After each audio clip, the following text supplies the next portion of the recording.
Hey there, welcome to the channel. So I'm outside today because today I have a very quick recipe to show you. In fact, it should be a short video.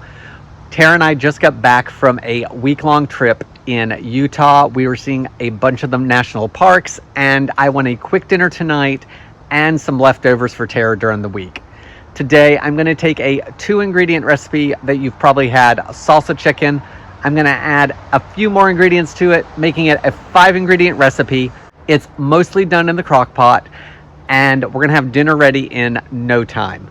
I'm Jamie with SavorySaver. I share gluten-free recipes, tips, tricks, and resources to make your gluten-free lifestyle easier. So please consider hitting subscribe, and let's get started. All right, guys, so I am going to put some videos together in regards to our trip to Utah, because I do want to show you kind of how we handled the gluten-free aspect of the trip.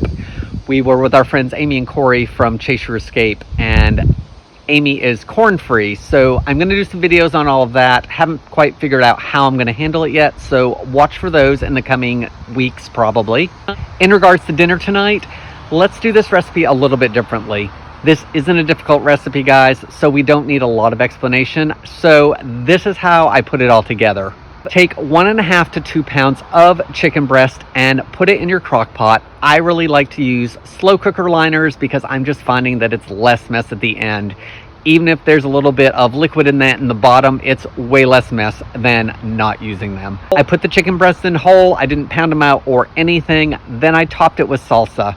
The original recipe that I use this from says 2 cups of salsa, so I just kind of guesstimate what I use. I also did put a little bit of extra garlic powder and cumin on it. You don't have to do this, it's only if you want. Salt and pepper again, also optional, so I'm not even counting those ingredients. Then I did cook it 3 to 4 hours on high.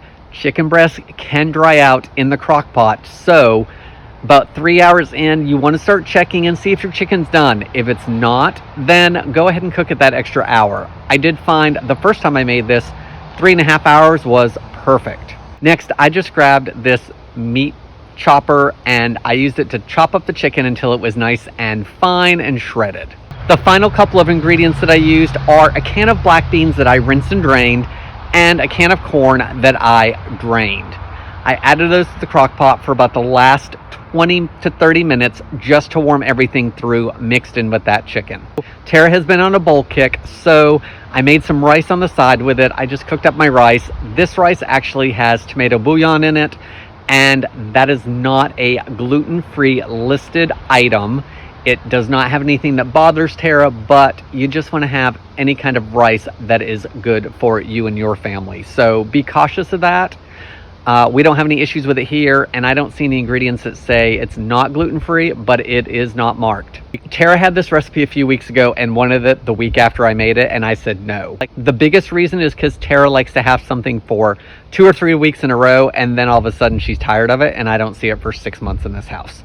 So I did tell her we would need to wait, and I thought this would be a good time for me to make it again and film it for you guys. I'm not going to do a tasting on this today because it's just a nice, easy recipe.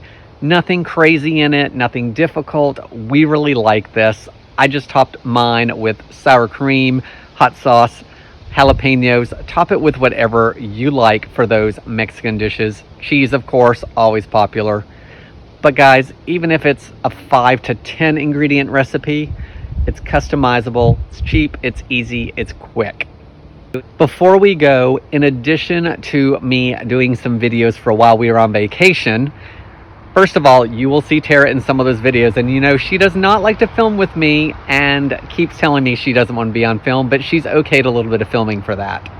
In addition to that, I have a couple ideas that she has agreed to help me with, so I'm looking at doing more videos with her in the coming weeks. I've got one idea that I would like to start recording us trying gluten-free products, maybe 1 a week. So we're looking into that. So stay tuned. We may actually get Tara on the channel yet. Guys, that's all I have for today. Have you made this 2-ingredient salsa chicken recipe? What do you do to it to make it a full meal? How do you use it?